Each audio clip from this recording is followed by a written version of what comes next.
নমস্কার। এটা দেখছেন আমার সেই অশ্বত্থ গাছটা, হার্ট শেপ।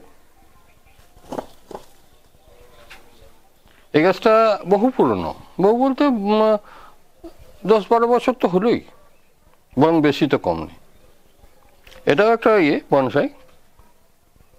এই পটটা আমার হাতে তৈরি, কিন্তু এটার এই যে গাছটা, এই হালে ডালগুলো কেটে দিয়েছি। সময়টা হচ্ছে এপ্রিল মাস। এটা এই ব্রাঞ্চগুলো কেটেছিলাম এই দিন 10-12 আগে কি 15। তারপরে এই পাতাগুলো সবগুলো নয়, এই যেমন এইটা বড় পাতা রয়েছে, এটা ছিল, কিন্তু এইদিকে যে ছোটো ছোটো পাতা বেরিয়েছে পরে, এগুলো লম্বা লম্বা ছিল ব্রাঞ্চগুলো, এগুলো কেটে দিয়েছিলাম। এই সময়টা অশ্বত্থ গাছের ব্রাঞ্চ কাটা যায়, অশ্বত্থ জাতীয়, যেমন পাকুর, বট, পাকুর, সব গাছেরই। এই গাছটা দেখুন এখানে প্রায় 2 বছর আছে। এগুলো দেখছেন, এগুলো কিন্তু রুট। এবং এটা পাইপটা ঠেকা দেওয়া ছিল, পাইপের ভেতর দিকে গিয়ে রুটগুলো আমাদের বসার চেয়ারটায়, এটা বসার চেয়ার।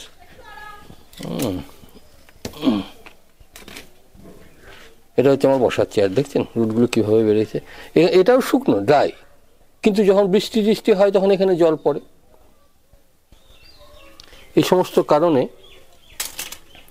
এটা এই জায়গায় ছড়িয়ে যাচ্ছে। এই পটটা আমার হাতে তৈরি পট। এখন আমি এই সময়টা, যেহেতু এদের পাতা, আমি বলেছি যখন কোনো গাছের পাতা ছাড়তে পাতা গজাতে আর শুরু করবে, সেই সময়টা ওদের অ্যাকচুয়ালি তখন কিন্তু কোনো কারণেই তাদের ডরমেন্সি নয় আর কি। শীতের পর সঙ্গে সঙ্গে যে ডরমেন্সি কেটে যায় তা নয় কিন্তু। যেমন বাওবাব জাতীয় গাছে এই এখন দেখবেন পাতা মোটামুটি 2-1 করে বেরোতে শুরু করেছে। তার মানে বাওবাব জাতীয় গাছের ব্রাঞ্চ কাটিং ফাটিং কাজটা এই সময় করা যেতে পারে, কিন্তু শীতের পরেই করে দিলে কিন্তু গাছ অনেক সময় মারা যায়। যাই হোক, তবে যারা সতর্ক তাদের কিছু হয় না। আমি কথা বলতে যাই বলেই, মানুষকে বোঝাতে যাই বলে আমার ভিডিওগুলো বড় হয়ে যায়। কিন্তু বড় হলেও ভিডিওটা দেখে আপনাদের কি অনেক কিছু জানতে পারবেন। আমি আমার জ্ঞানটাকে শেয়ার করি, আমি যেটুকু জানি বা কাজ করতে গিয়ে যে অভিজ্ঞতাটা হয়েছে। যাই হোক, এখন আমি এই ব্রাঞ্চগুলোকে কাটবো, আমি এই রুটগুলোকে কাটবো। এগুলো দেখুন এমনিতে আয়েসেই উঠে যাবে। এগুলো যে এইটা নিচের দিকে চলে গেছে, দেখছেন।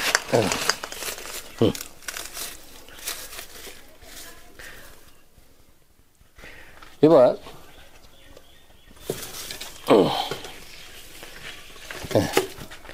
দেখি বুঝতে পারছেন কিভাবে রুটগুলো। এটা একটা এমনি পাইপ, এখানে দেখুন এইটা মাত্র একটি রুট, দেখছেন, কেটেই দেখাচ্ছি তা। এখানে একটি হোল, এখানে একটি হোল, এই হোলটা বন্ধ হয়ে গেছে, এই রুটটাতে একদম ঢেকে দিয়েছে। এই জায়গাটা আমি কেটে দিচ্ছি।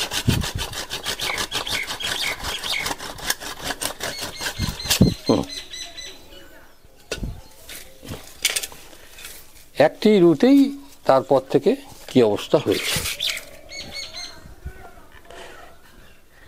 এবার এটাকে কিন্তু ওই দিক থেকে ব্যবস্থা করে নিতে হবে। যদি না করা হয় তাহলে কিন্তু এটা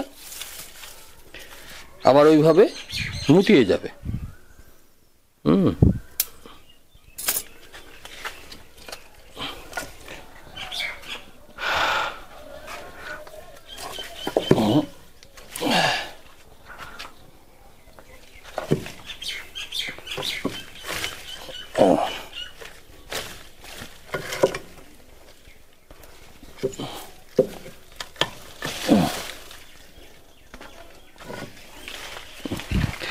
একদম এর মধ্যে শেপ হয়ে গেছে। এটা এখন আবার তো আমাদের এই পটেই থাকবে। এরপর কি করব, এটাকে একটা ছোট, যখন আমি বনসাইটাকে দেখাশই করে রাখবো, এখন গ্রোথ হচ্ছে বা এই পটটা যে খারাপ তা বলছি না, এই জায়গাটা কেটে দিয়ে একটা গোল ছোট পটেও রাখা যায়, খুব সুন্দর থাকবে। কিছুই না, এই অংশটুকু কেটে দিলেই হবে। কিচ্ছু হবে না। কিন্তু এই অশ্বত্থ জাতীয় গাছে এই সময়টাতে রুট কাটায় যায়। তবে একটা বড় রুট কাটলাম তো, সবসময় আমি বলেছি যে কোনো কাজ করবেন মানে একসঙ্গে সব কাজগুলো না করে দেওয়া। এখন আমি শুধু এই জখমটাই ওকে সহ্য করতে দেবো, এরপরে হয়তো 10 দিন পরে আমি এই বাকি অংশটা কেটে আবার একটা ছোট টবে বসিয়ে দেবো, সেটা আমি দেখাবো নিশ্চয়ই। আসলে সবসময় সব ভিডিও করা হয় না। আমি বলি যে এই বনসাইয়ের কাজ মানে এর কাজের শেষ নেই, এই অংশটা কেটে দিতে হবে, কারণ তাছাড়া শেপ হবে না ওই জায়গাটা।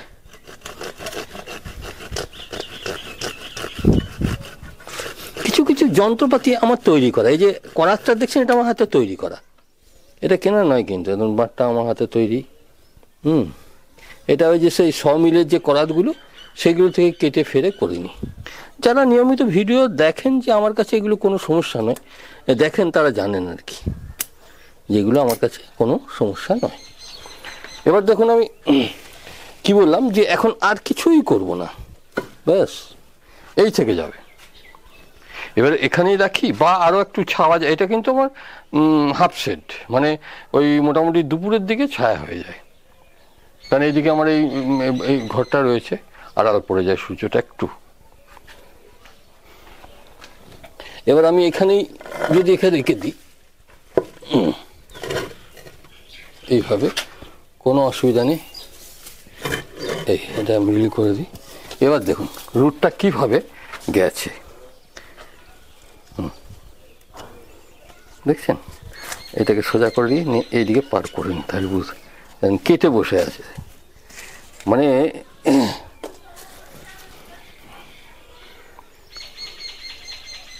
এইটাকে আমি কি করব দেখুন, এই জায়গাটা আমি কেটে দিই। আমি দেখিয়েছি অনেকবার যে রুট থেকে গাছ তৈরি। এবার দেখুন এই খুব লম্বাগুলোকে কেটে দেব,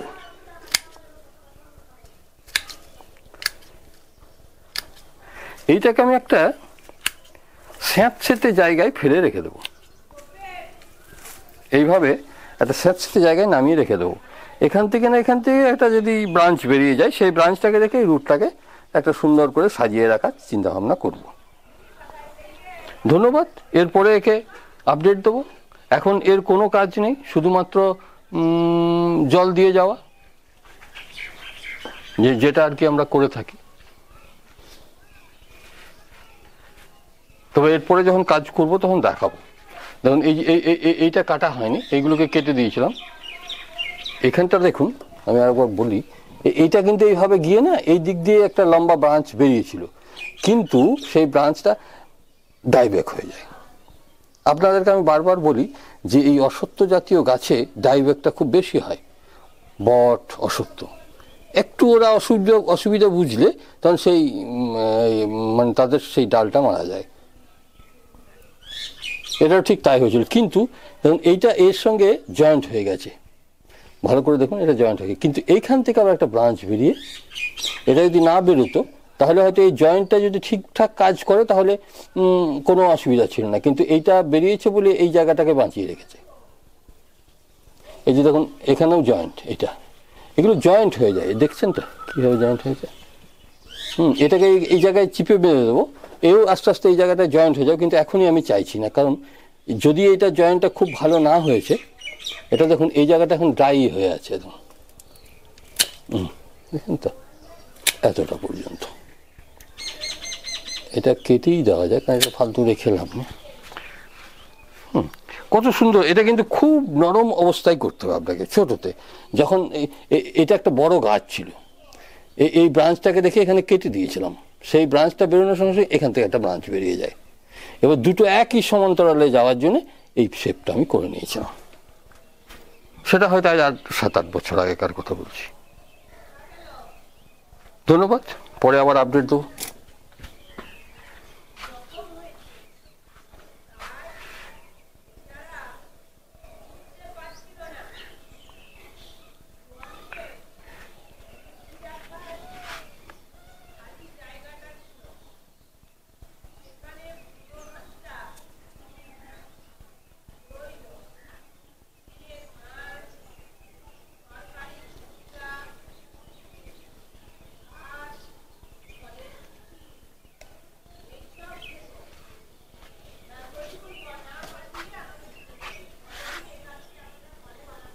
দেখুন সামনে থেকে কেমন লাগে।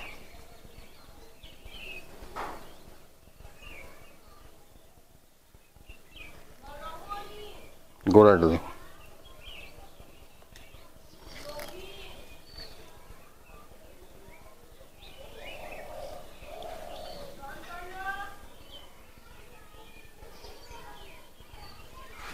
এই সঙ্গে এখানে দেখুন আমার সেই ইন্ডিয়ান এলেম বনসাই গাছটা,